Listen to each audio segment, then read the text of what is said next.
Kita nyo yung timbangan niya, guys. Ganyan yung ginagamit niya. Parang nasa sinauna pa lang sila. Pero may mga iba namang gumagamit natin ng modern technology. So guys, nagkakagulo yung mga masi dito ngayon kasi may pumunta dito na nagko-kolekta ng buhok.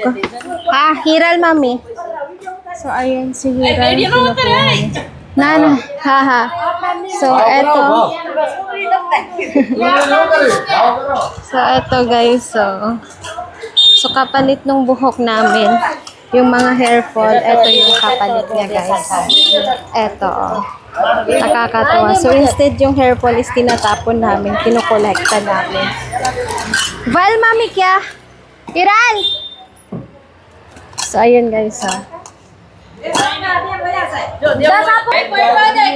eto guys, eto yung mga pag nagsusuklay kami, eto yung buhok na nahuhulog. So, pinupulot namin din iniipon. Kapag iniipon namin, kapag may mga pupuntang ganito, may dalang ganito, pinapalit namin.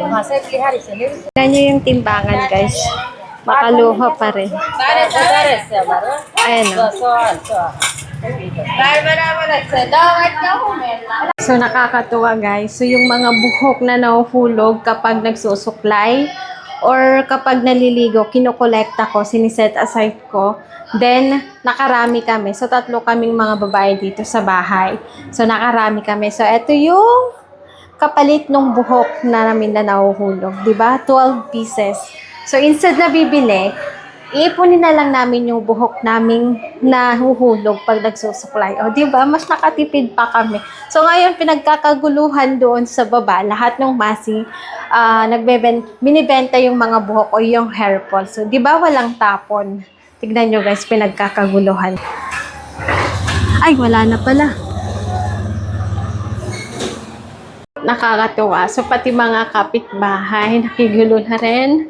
Siyempre, nangunguna dyan si mother-in-law. Siya yung unang nakigulo. Then, sumunod na rin yung iba. O, diba? Ito, oh. So, ngayon, magluluto tayo ng pang-lunch natin. So, ang daming natirang chapati kagabi. Ito, oh. So, instead na itatapon, lulutuin natin siya. Lalagyan natin ng sibuyas, kamatis, then buttermilk. Then, yun na yun, okay na. Then, lagyan na lang natin ng mga masala, diba? Dito sa India, walang tapon. Lahat makakain. So, yung tirang chapati, pwede pang lutuin yan ulit. Then, sayang ito, oh. Hindi ko napansin, guys. So, buong watermelon nasira. So, hindi ko siya napansin na may hiwa pala sa gitna. So, 3 piraso yung binili ni Papa. So, eto na yung pang 3 days na sana namin. Ito na yung last. Kaso nung bubuksan ko na sana, hindi ko napansin, may hiwa pala sa gitna. So, eto sana yung inuna ko bago yung dalawa. Then, kanina, bumili rin kami ng bayabas, ng mangga. Ito, oh. So, pinili ko yung maliliit para sure na yung buto is malambot, mas masarap. So, gagawa ko ng ensaymada. Hindi pa. Hindi ako buntis ha. Kahit walang alamang, satisfied na ako sa asin. Asin na madaming sili. Then, anong ulamin? Ito. Upo.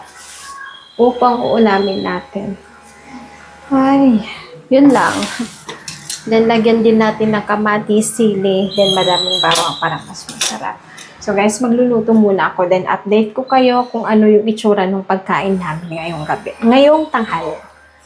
Upo is medyo sira yung kalahati. So dadagdagan natin siya ng dal. Ito. Yung matatabang dal. So ngayon naman is gumagawa na ako ng salad na mangga.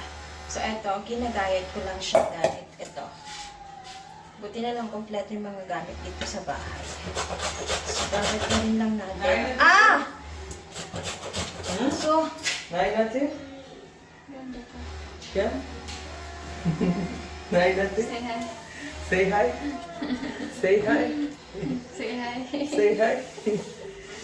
I'm making Gagawa mo dito, guys. salad. Then, lalagyan na lang natin siya ng kamatis and sibuyas. Yung asin, guys. Kahanapin ako. Kala ko, ano na, malambot pa yung buto. Ano na siya, magulang na. Are you done with the orders? How many orders do we have today? Very nice. How many? 33. Is that less? 33? At least More than 100. At least we are receiving every day order. We just started.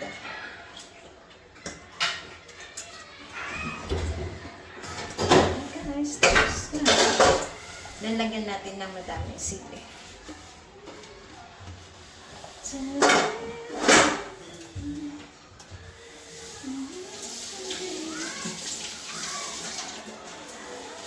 So, tapos na yung niluto kong mga pagkain namin. So, ito guys, yung pagkain namin ngayong lunch. So, ito yung ginawa kong salad. Then, konting chapati lang yung niluto ko. Ayan o, mga nasa 10 pieces lang. Kasi, may natira pang chapati. So, niluto kong ganito. What do you call this recipe na in this dish? Ito. Vagare rotli. Vagare? Vagare rotli. Vagarile rotli. Okay, vagarile rotli. Ayan siya, oh. Nilagyan ko lang ng sibuyas, kamatis. Then, may masala. Then, meron din tayong chili dyan natira kagabi. Then, eto na yung dudi tapos dal. So, ngayon, si Ma ang mag-o-offer kay Bagwan doon sa temple natin dyan. Si Lola ang mag-o-offer ngayon. So, niready ko lang, then siya na ang mag-aasikaso. Kakain muna kami, guys.